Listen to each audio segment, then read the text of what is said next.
ak Sénégal en tant que tel parce que noonu laa koy waxee mooy rendre hommage ki nga xamante ni moom mooy le professeur Amadou Mahtar Mbow mu nekk benn icône bi nga xamante ni gis nañu jéego yi nga xamante ni ministre de l' éducation nationale def na ko ci mooy désormais dinañu jàngale parcours am ci li nga xamante ni moom mooy suñu école yi. parce que ñun Sénégal loolu moo ñu manqué woon bu ñuy wax suñu pour ñu réformer le système éducatif mooy ñun ñuy jàngal en réalité dëppoowuñu ak suñuy réalité parce que nit ki soo ko jàngalee héros rek. mooy jéemal roy ci kooku. généralement ñu ñuy daan jàngal boo xoolee dëppoowuñ ak suñu réalité yi nga xamante ne ñun suñu société noonu la bëgg ñu mel ko mais donc de ce fait bu ñu demee ba gis ni que ni en réalité kon suñu société am na yenn parcours yenn défauts yi nga xam ne daan nañ ko am c'est dû à ce que ñi nga xamante ne ñoom la ñu daan reyloo bu ñu demee ba gis ni problème bi foofu la nekkee ba ñuy changé que ni léegi suñu mag ñi nga xamante ne ñoom ñoo def jaloore ci réew mi ak bitim réew ñoom la ñuy jàngal kon yow avancé bu significatif la boo xamante ni dañ koy rafetlu li nga xamante ne moom président de la République jël na ko ànd ak see ki nga xamante ne moom mooy le ministre de l' éducation nationale kon Amadou Mahtar Mbow Sénégal gi yëpp dañ ko war a célébrer beneen bi mooy li nga xamante ni moom mooy kaw Maïmouna Ndour Faye yaakaar naa ne mu nekk li nga xamante ni il fallait que état bi su réagirul woon ñu xam ne ñun état bu ñu yor état bu faible la parce que am na si loo xamante ni bu yàggee kenn du xam lu muy nduru man je dis même que day mujj nekk du sabotage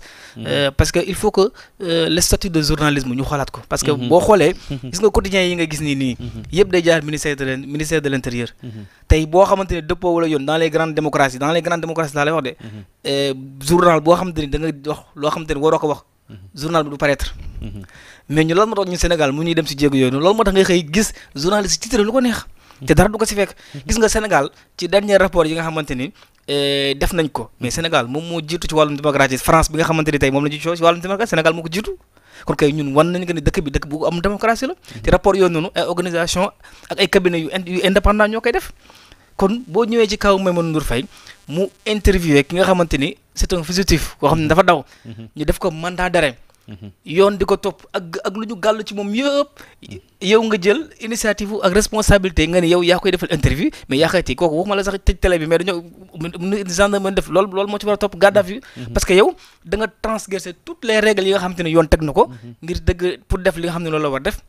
yow nga ni non loolu dafi amee man l'essentiel comme dama am interview ak sama bëgg topp lu ma neex dama koy interviewé moo tax tey mesures yi nga xamante ne gouvernement bi jël na si c'est un signal très fort bi nga xamante ne dina mën a permettre ses collègues yi nga xamante ne war nañ mën a def lu ni mel ñoo xam ne ñoom war ñu ko def quant à nag ses avocats ba ñu waree ñëw def conférence de presse ci dëkk bi mais dugg nañ fii wax lu ñuy wax gouvernement bi la neex pare demande ñi bi xam lan moo tax yoon moo leen ko may dañoo nekk di défendre seen client c'est le rôle de l'avocat mais le journaliste yow da nga war a toog joxe information soo ci pare nga ci mais dem ba jox ki nga xamante ni moom mooy dafa nekk ci mandat d'arrêt muy waxuma la sax di wax ay wax yu ñaaw ci régime bi nga xam ne moo fi nekk yaakaar ci lu raw tëj sa télé war nañ ko mën a def kon yaakaar naa loolu moo ci gën a fës loolu moo nekk suñu xalaat ci par rapport ak ñaar yooyu actualité yooyu noonu wax ni Sénégal bi ñu bokk Sénégal bi ñu nekk ñun ñëpp ñoo ko moom kenn ku nekk war nga mën a def la yoon may waaye surtout nga koy def ci li nga xamante ni moom la ko yoon tëralee parce que loolu mooy liberté d'expression nekkul ak droit yi nga xamante ni moom yoon ma nekkul def lu la neex saa yu mu la neexee mais da ngay def lu la neex par rapport ak ci loi ak règlement yi nga xamante ni moom la yoon tëral voilà fële Sédhiou gis nañ benn ndaw boo xam ne dafa dëgg si miin ma ñàkk li nga xam ne moom moo di ay tànkam et malheureusement c'est désolant de le dire ba tey ci Sénégal am na zone yoo xam ne dañ ko miiner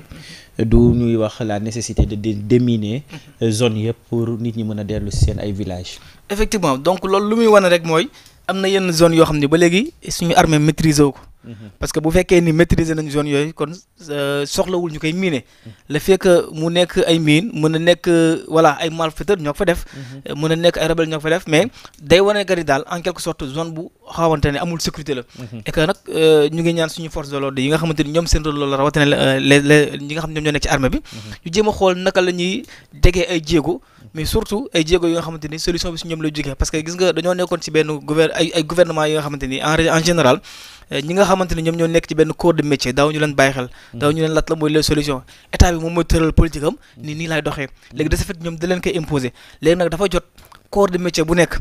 ñi fa nekk des professionnels ñu jël leen teg leen sur la table ñu leen lan mooy solution ci par rapport ak domaine bi ak ci nangam nii yaakaar naa loolu mooy tax ñu naan une gestion inclusive et participative loolu mooy de ce fait ñëpp dinañ ci mën a gis seen bopp te ñëpp dinañ nekk des acteurs mais bu fekkee ne yow à chaque fois yow yaay établir sa plan d'un côté toog sa bureau def li ngay def ñëw bokki imposer ay nit fay yi lay jur kon nañu ñaan ñi nga xamante ni ñoom ñooy les forces armées ñu def si liggéey bu mucc ayib te gëm naa ne su leen ko joxee am na zone yu bëri yoo xamante ni Sénégal ñàkkoon na ko te dina ko jëlaat bu ñu leen ko joxee dina am zone yu bëri yoo xam ne Sénégal dinañ ko jëlaat te il faut ñu jox voix au chapitre aux professionnels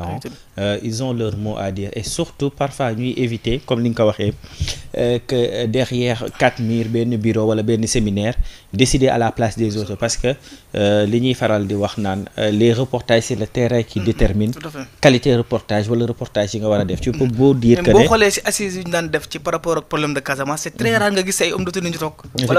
wala des représentants des forces armées ñu toog alors que boo jëloon ñi nga xam ne ñoom ñoo nekk sur le terrain ñoom sax ñu def assise bi invité ñeneen ñi moom moo gën a yonu maanaam effectivement moo gën a yonu maanaam parce que dañuy xam les réalités bi nga xam ne moom moo nekk parce que ñoom ñooy nekk au théâtre des actions dafay baax ñu boole leen si rawatina lu jëm si wàllu sécurité pourquoi tout le temps man lu jëm si wàllu sécurité ak intégrité dem si bëgg di taxaw parce que Sénégal dafa am ay zones yu extraordinaires yoo xam ne dafa am malheureusement dañu yàgg gëmal ne c'est des zones yoo xam ne rouge ba nga xam ne du mënuñu ko exploiter mënuñu fa dem par exemple tey jii nii potentialité bi nekk ci Casamance yëpp sur le plan touristique sur le plan économique sur le plan culturel fépp def ci riche mais malheureusement quand je parle de la Casamance nag damay boole lépp Ziguinchor Sédhiou Kolda yëpp zone boobu noonu yëpp laay ñëwee mais dafa riche si li nga xam ne moom moo di culture ak potentialité boo demee vers le Sénégal oriental aussi c'est la même chose mais après on va te dire que ne zone bii nii dañ ko miine zone bii nii c'est parce que dafa am li présence des djihadistes ak yeneen yi salafistes terroristes ainsi de suite en fait il y a des termes yoo xam dañ koy wax ba nga xam ne nit ñi dañuy tiit dañuy paniquer duñu mën a peupler le Sénégal dans li nga xam ne moo di intégralité mais ñëpp loolu mooy indi promiscuité yi am dans les grandes villes ak centres urbains yi parce que nit ñëpp dañuy nekkandoo ci benn zone rek ñu bàyyi yeneen zones yi délaissé ko parce que peut-être aussi il y a l'insécurité et l'absence d'information pour le cas Maïmouna Ndour Faye man je trouve que ne parfois aussi il faut que ñu xoolaat ni ñuy doxalee gis nga interprétation ñun ñëpp xam nañ ne duñu ay juriste mais dafa am yoon nu muy doxee gis nga nit ki bu dee yoon da ko teg loxo première des choses bi ñu lay njëkk a wax mooy vous avez le droit de garder le silence maanaam lépp loo wax mën nañ ko retenir contre yow mais nag am nga droit wu woo sa avocat tout à fait moom mu waxal la parce que moom moo war a layal le cas précis bu dee dañuy jàng rek sur le plan juridique kii nga xam ne moom moo di le cas Madiambal Diagne c'est-à-dire que dafa am mandat d'arrêt international moom dafa nekk actuellement fugitif la parce que jaarul ci voie légale yi parce que dañ ko interdiroon mu sortir du territoire ñi nga xam ne moom moo di autorité judiciaire u réew mi di ko seet di wax sax ba bitim réew pour ñu jàpp ko indil ñu ko nit kooku noonu sur les voies officielles waruñu ko jox kàddu après nag le commentaire nit mën nañ interpréter di def lépp mais parce que lii nii suñu intégrité suñu force de défense et de sécurité moom moo si nekk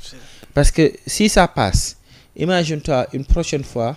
beneen nit bu nekk feneen boo xam ne dafa am beneen mandat d'arrêt beneen télé jël ko tegal ko par exemple la personne bi nga xam ne dafa nekk à l'étranger moom bu defee vidéo post elle n'engage que cette personne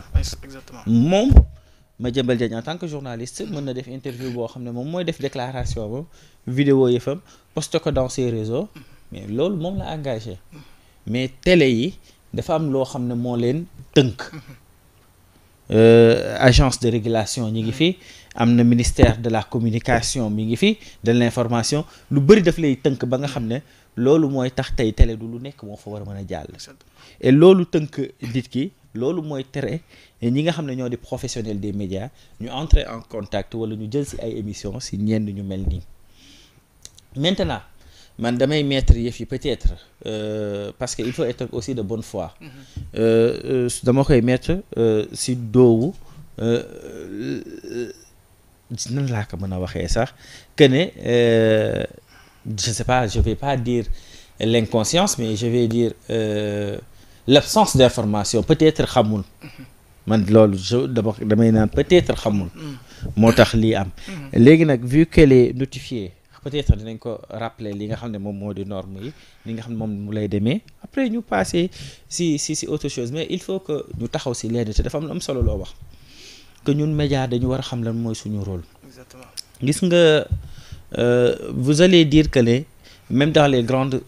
démocraties il y a les médias du centre, il y a les médias de gauche, de droite et du centre day am, mais dans les grandes démocraties dañuy def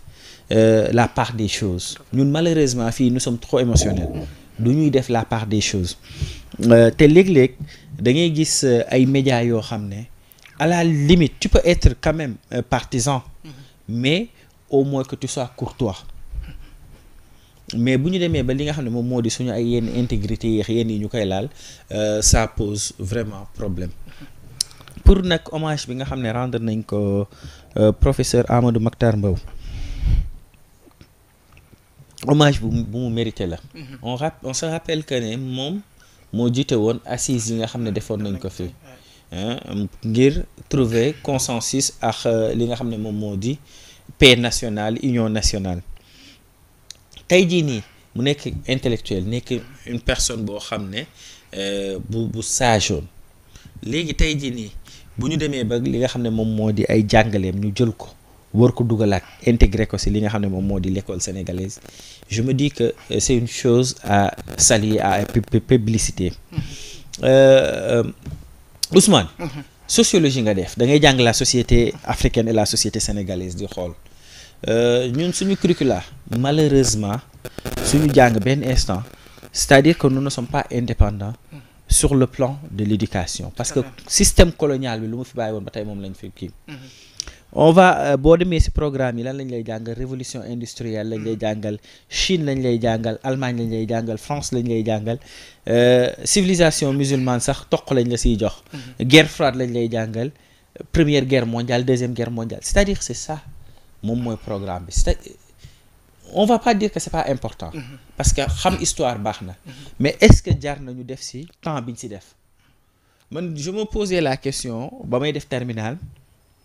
pourquoi il a fallu autant de temps pour que ñu jàngal la guerre froide, parce que guerre froide a rappelé que élèves yi je pense que instant bi sax war nañ ci dugg novembre lañ koy commencer ba janvier. novembre janvier, c'est-à-dire que la guerre froide rek mën nañ ci nekk 4 mois. di nga ñëw guerre froide, guerre fraîche, chute de mur de Berlin, réunification des Allemagnes, la lépp da ngay ñëw. il a fallu que problème mu Palestine am ak Russie pour que nit ñu comprendre guerre froide lan la, lan mooy guerre bi. tey jii nii bu ñu demee des études yoo xam ne dañuy jàngal suñuy nit, quand je dis suñuy nit fii ni Afrique on a ay résistants yu extraordinaires. bu dee ci résultats yi am na ñu bari ñoo xam ne nañ leen jàngal, mais aussi si c'est les hommes de Dieu, mu nekk kilifa diine yi ñu bari mën nañ leen ci jàngal, te foofu dañ ciy jëlee ñaar, dañ ciy jëlee xam-xam, jëlee ci li nga xam ne moom moo di jikko. donc yooyu je trouve que yu baax la. deuxième bi mooy je pense que des na encore, il faut qu'on intègre certains métiers ci li nga xam ne moom moo di curricula bi, que ce soit des cours en agriculture, pisciculture, commerce, je ne sais pas, mais war nañ teel a dugal métier ci jàng bi. bu ko defee xale bi avant muy def BFEM dina mën a xam ban domaine lay orienté woo. am na point boo xam ne malheureusement dañ ko sauté, muy déggati bi nga xam ne ñëw na ci. même foofu sax bala ñu avancer par rapport ak ci indépendance bi ngay wax, par rapport ak ci suñu culture, ci suñu éducation, ñun indépendant wuñu fenn. boo xoolee ba ci li nga xamante ni moom mooy suñu constitution bi nga xam ne moom la ñu wax lan la ñu wax. la république du Sénégal. waxuñu la république sénégalaise, mais la république du Sénégal, ça veut dire que kon ñun dañoo am benn république boo xam ne dañ ko hérité. mooy la république de 1958 bi nga xamante ni moom mooy 5e république bu France. tey da ngay dégg ñu la constitution française. alors que la république française mais doo dégg ñu naan la république de la France parce que république bi ñoom ñoo ko moom alors que ñun da ngay dégg ñu naan la république du Sénégal parce que ñun dañ ko hérité loolu mooy waral que ni en réalité ñun amuñu benn indépendance amuñu benn loo xamante ni gis nañ ni que ni lii ñun ñoo ko moomal suñu bopp même ba ci constitution la bi nga xamante ni ñun dañ ko hérité jël ko suñu def ko suñu moomeelu bopp parce que la preuve boo ñëwee ba ci préambule bi sax dal lay wax que ni donc charte France de 1789 après yi ak yeneen constitution yi nga xamante ni moom moo nekk ci yenn réew yi ñun dañ ko jël aaki moo ko boole ko si li nga xam ne moom mooy suñu constitution ça veut dire que dafa nekk ay normes yoo xamante ni dafa bokkaale si suñu constitution léegi yooyu yëpp day wane que ni ñun constitution bi ñu nekk nii ñun on n'est pas les propres constituants léegi nag tant que demuñu ba Sénégal boo xamante ni ñun dañuy am constitution boo xam ne ñun ñoo ko dëggal suñu bopp mu dëpp ak suñu réalité socio-culturelle problème yi nii dañ koy dund moo tax ngay dégg ñaa lan dafa am yenn article ak yenn procédure yoo xam ne yu nekk ci code pénal wala code de procédure pénale yoo xam ne dafa démodé maanaam soxlaatul mu exister loolu lu koy waral mooy bañ koy def tenir duñu en compte les aspects réalité sociale mais fekkoon ne que ni dafa dëppook suñu réalité sociale socio-économique mais du démodé lu tax mu démodé mooy c'est parce que bañ koy tànn ni ñu ko tànnee woon baaxul boo ñëwee ci li nga xamante ni moom mooy wàllu éducation aussi même chose ñun lu ñuy jàngal li nga xamante ni moom mooy suñu rakk wala suñu ñun en tant que tel dëppoowul ak suñu réalité da ngay dégg am na ku ma dégg mu naan sax il n'existe pas d'école au Sénégal mais il n'existe pas d'école sénégalaise mais il existe des écoles au Sénégal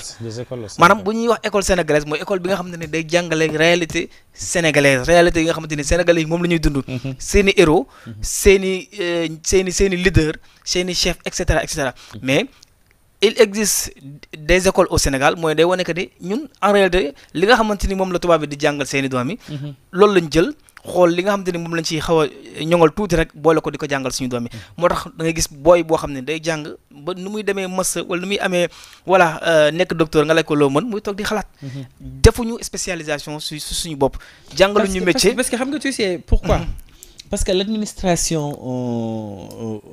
sénégalaise wala française les colons le système colonial ils voulaient même en nous donnant l'indépendance que ñu am mainmise si ñun tout à fait ils ont installé l'école et ba ñuy installé école lan la woon dañ la doon jàngal la langue française et on t'exigeait à parler un français correct clair et cohérent mais d'ailleurs suñu constitution pour nga nekk président la lay wax il faut que nga mën a lire mën a bind fa tubaab soo ko mënoo nekk candidat soo mënul bind mënoo lire français mënoo nekk candidat Sénégal et loolu elle est où l'indépendance moom laay wax ni tey doomu daara bi donc exclure nañ waaw moom doomu daara bi boo mënul lire mënoo bind mënoo nekk candidat présidentiel léegi yooyu yëpp mu nekk mooy la ma la sànq des constitutions yoo xam ne dañ ko hérité te dëppawul ak suñu réalité léegi bu fekkoon dañoo am constitution yoo xam ne ñun dañoo nekk. et tu sais que dafa am conséquence bu extraordinaire bu si am mooy y a le complexe. Ouais. Par exemple man je vois très mal et je profite si occasion bi ma si am pour en parler je vois très mal ni nga xamee la cette jeunesse là di demee si xamadi je peux dire entre guillemets maanaam ko xamul gis nga le président moom mooy première institution wu dëkk su ma gisee discours du président ñu koy challenge sans pour autant ñu xam sax lan lay wax déjà de un beneen bi je vois des gens yoo xam ne dañuy nekk dans les réseaux bu nit di wax président wala autorité ñu koy jéem a corriger. Tout à fait. Essayons d'abord de corriger nos erreurs. Et quand je parle de nos erreurs, je parle pas de nos erreurs de langage ou d'orthographe, mais essayons de corriger nos erreurs de tenue et de retenue. Nous sommes tey jii nii dans un monde boo xam ne global. Nous sommes présents dans les réseaux et à chaque fois on est en train de faire des failles parce que nit lañ matuñu. Et on se pardonne certaines choses mais yu bëri yoo xam ne dañ koy gis duñ ko kii et ça fait très mal man quand je vois ça je me dis mais ñii lu leen daal. xam nga dafa am benn penseur su ma jumul italien la day wax naan les réseaux sociaux dafa permettre à des gens yi nga xamante ni bëgguma tudd terme bi terme tellement que dafa insolent mu ni des gens yi nga xamante ni bu fekkoon yoon rek la ñuy xool ñoom heure bii ci baar ba la leen waroon fekk ñu naan sàngara. léegi nag mu ni phénomène réseaux sociaux dafa jox parole ñooñu. léegi nag de ce fait benn mbedd la boo xamante ni lu waay neex day wax léegi nag du l'intérêt à ce que ñuy wax la régulation des réseaux sociaux parce que tey Sénégal présence bi nga xamante ni état bi war na ko am sur les réseaux sociaux dafa des lu bëri président Macky Sall commencé woon na ko am na faay yu ci am ñii fi nekk nii gis nañ ni que ni ba léegi les failles persistent gis nga dañ see war a teg tant que amuñu ay mesures yu rigoureuses temps yee maa ngi doon gis ñaan xam nga jàppoon nañ si yaay Mame Ndiaye ça c'est pas xam nga léegi nag tant que demuñu bay arrêté saagakat yi nga xam ne ñoo si nekk en première jël ñëpp dugal si kaso bi ñi nga xamante ni ñoom ñoo siy nekk di def di n'importe quoi yow da ngay gis Sénégal xale bu ndaw boo xamante ni yow day war a dem jàngi mais nekk ci réseau yi di TikTok wala di challenge yi mais loolu ba kañ kooku mënul boole ñaar olof Ndiaye nee na nen mënut a boole toj ak bonde gis nga mënoo woon ne war a nekk di jàng mu lekk ni yow jàng ma war a nekk sa métier nga bëgg ko boole avec des réseaux sociaux lu xew nga tendance ko challenge bu génn nga bëgg ko def bëgg ko boole sa étude mënul nekk léegi nag tant que régulation yi amul si réseaux sociaux yi gis naa ne président yi wax na lu mu wax xaw na comique même fekkee lu mu wax noonu la damay génn tendance ko et cetera léegi nag inconscience boobu noonu ñu topp ak aussi la promotion de l'insolence boobu noonu loolu moo tax léegi ñëpp dañuy basé wu vers ça. et surtout le fait de s'inviter dans la vie des gens parce que man léegi damay jaaxle ndax bu ma gisee nit jël vie privée jàmbur nga jël si mu jaral la toog si def si live di si wax c'est-à-dire ana sutura et de quoi on se mêle lan lañ siy gagné xam nga et malheureusement ñun ñuy toog di wax après c'est nous encore qu'ils allons voir les lives wala après live yi nga dem jël extrait yi dem pour lire dans les commentaires ou dem dans les commentaires xam nga ñun dañoo nekk benn société bi nga xamante ni jeunes yu bëri dañoo inconscient et que inconscience boobu noonu tant que corrigé wuñu ko si ñoom problème yi day gën a persister gis nga ignorance dafa nekk loo xamante ni tant que jógewul si société boobu noonu du mës a avancer Platon day wax ni tous les maux du siècle sont dus à l'ignorance maanaam lépp la nga xamante ni mi ngi xew ci àdduna boo moytul ñàkk xam moo ko waral gis nga dafa am benn waay boo xamante ni terroriste la dañ koy nettali benn genre histoire dafa jàkkaarloog benn jour dafa def benn attente dafa am benn waay bu mu rey ñu laaj ko ni ko yow kii nga rey lan moo tax nga rey ko mu ni parce que dafa am yenn livre yoo ba am benn livre am boo xam ne da ko bind da ciy wax loo xamante ni day ñàkk wormaal nit day ñàkk wormaal li nga xamante ni moom mooy man diine bu ma bokk mu ne ko man livre de ban la ci ay livre am mu ne ko non non xaw ma dama dégg nit ñi da ko wax rek mu ne ko est-ce que lire nga livre mu ne non non dégg liru ma ko dama ko dégg xoolal degré d'ignorance boobu noonu maanaam kooku dafa jugé nit par rapport ak ci li nga xamante ni moom lay dégg mooy on a entendu on a écouté maanaam gis nga tant que ñu ngi dem ci perspective yooyu noonu Sénégal nii lay woy di dëkkee et que luy waral à ce que ñu tax ñu jël suñu mag ñi jàngale leen ci école yi ñun on a des philosophes on a des littéraires on a tout ci Sénégal on a lépp gis nga seen Cheikh Tidiane Sy Al Maktoum day wax ni dafa am waaye nee na day wax ni nee na am na 5 quartiers yu nekk Dakar yoo xamante ni Sénégalais yëpp da leen war a bàyyi xel ñu ne waaw Gorée xaar yàlla waaw jàmm gën ak Mermoz waaw ñu ne mu ne lan moo tax Sénégalais war leen bàyyi xel mu ne Mermoz mu ne xanaa boo meree nga muus mu ne ak loo mënti ak foo mënti nekk lu mënti xew rek na nga Gorée ànd ak sa ngor nee na toog xaar yàlla te xam ne jàmm moo gën xoolal boobu jàngale kon loolu bu nekk lu am solo la nga xamante ni tey bu ñu ko doon def si bopp xale yi bopp ñi nga xam ne dañoo nekk ci élément du jug nànk-nànk mais lépp lu ñuy def dinañ ci mën a tenir en compte les conséquences mais c'est parce que xale bi nga xamante ni moom mooy nekk ci internet bi di wax lu muy wax tenir en conséquence xamul ban effet la war a mën a am ci keneen ki muy wax moo tax du bàyyi xel sax la lay wax alors que bu nga boo demee gis nga boo xoolee ñun Sénégal lan moo tax yu bëri mënuñu ko comprendre c'est parce que jaaruñu yenn jaar-jaar yu métti yi gis nga lan moo tax France ñu am constitution bu dëgër ba nga xamante ni kenn ku nekk yow da ngay sóoraale conséquences actes yi ngay def c'est parce que dañoo passé dans une révolution bi nga xamante ni dafa marqué donc l'histoire de la France. La révolution française. waaye 1789 gis nga révolution boobu noonu ba mu jeexee. dañoo teg ay chartes ni que désormais il faut que ñu def nangam gis nga yooyu noonu ñu teg. boo jëlee ci article 4 bu la constitution française de 1789. day wax ni la liberté c'est de faire tout ce qui ne nuit pas à autrui. maanaam mooy nga def lépp li nga xamante ne du gaañ sa morom. mais ñun Sénégal lu ñuy def au contraire sax lépp lu may xëy di def suba ngoon mooy nan lay xool nu ma gaañee Ablaye Paye. léegi nag ñu teg ko sous le nom de la liberté. voilà léegi tant que ñu ngi dem ci ces bases là ñun duñu am société boo xam ne dañuy dund en paix ndax ñun heure bu ñu xëyee ci lu ma yàqee nit lay xool. nu ma ko waxee lu ñaaw nu ma ko waxee lu bon mais société boobu noonu nan lay avancer. léegi nag police bu ñëwee dafay garantir les libertés bu la ñëwee ne recadrer la ñu ne non dañuy nekk ci dëkk boo xam ne nous sommes opprimés dictature lay doon parfois il faut que ñu comprendre affaire yi pour mën ci di avancer pour une fois man damay inciter damay ñaan sénégalais yi que ñuy utiliser suñu bonne foi bu ñuy def yenn yi nañuy dem ak xol bu rafet xol bu laab en attendant nag ñuy woyal émission bi damay jëlaat non balaa maa jël ki ma war a jël parce que am na koo xam ne war naa ko jël mais day dugg ci thème bi damay bàyyi ba ñu dugg ci thème bi damay gis message yu sama gars yi ñoom nag yàlla def na ñi ngi suivre émission bi bu baax Barbès depuis fële nga xam ne moom moo di Rouen en France moom il suit l'émission ñu koy def clin d'œil France si on reste là-bas je reste avec Issa Gueye depuis France mais aussi ki nga xam ne moom moo di Omar nag moo la gën a baax waaw Omar Ndiaye moom il est sage sama waa ji Omar di ko saluer bu baax a baax dafa am sama waa joo xam ne damaa xulóox moom envoyé na ma message na ma mi ngi ñuy suivre mi ngi tudd Djibril Fall coach il est en train de faire des choses extraordinaires moom si seen côté boobu noonu côté Malika bi am na sax benn événement en vue boo xam ne mi ngi koy waajal xam naa semaine prochaine dina fi ñëw li nga xam ne moom moo di gym national boo xam ne koy def pour que aider la population bi nga xam ne ñoom ñoo nekk côté Malika boobu noonu ñu nekk en bien dans leur peau mais aussi bien dans leur corps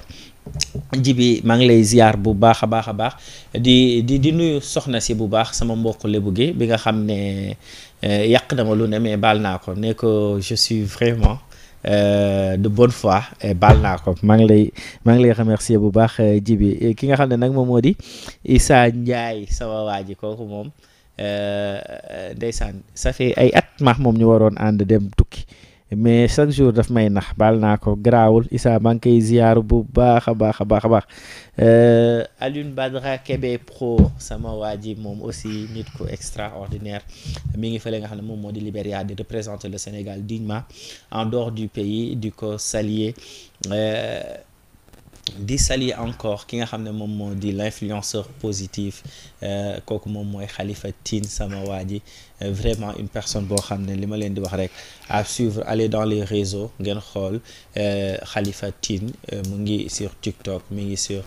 Snap aussi Snap je pense que c'est Lifa Tine ou bien genre mais c'est une personne boo xam ne ba ngeen ko suivre vraiment dina améliorer li nga xam ne moom moo di seen quotidien comme ni nga ko waxee si li nga xam ne lu baax démb nag gisoon naa mu posté ne tey dafa bëgg a sañse Khalifa comme li ma la waxoon si suuf rek laa lay wax si kaw fais attention bu baax a baax ndax xam nga rek yaa ma gën a xam lettres yi demande yi tem mu bëri te après ñun rek ngay indil problème ñun sa gars yi donc wàññil dose bi mais aussi Moussa sama waa ji am nga oto yow. amaguma. Nour am nga oto. am nga may oto. waaw. te jox ma oto. ok am nga oto da nga si boole jàngal ma dawal. amoo permis. mënuma sax dawal. alaaji kon nag loolu da ngay toog Moussa Seck moom. soo amee oto jàng bi day gën a gaaw. doo fi nekk sax nekk chauffeur ngay wut rek. Moussa Seck daal moo am oto yu baax sama waa ji ma bëggoon leen si booleex moom may leen ko mais comme noonu la demee. xam naa dina xam nga jàng moom si nu muy gën a gaawee. mooy ci li nga moom. waaw loolu moom dégg naa ko. waaw moo tax man la. su ma amee oto nii. kenn rek lay woo ni ko kaay ñu dem. Nuuru nee na ak yow li nga nekk si gouvernement bi yëpp. nekk mu ñaan rek léegi mu ñëw. léegi doon di ko siyaar bu baax Moussa Seck moom mooy boroom oto yu baax yi sama waay la macha allah nit ku baax la kooku sama waay la bokk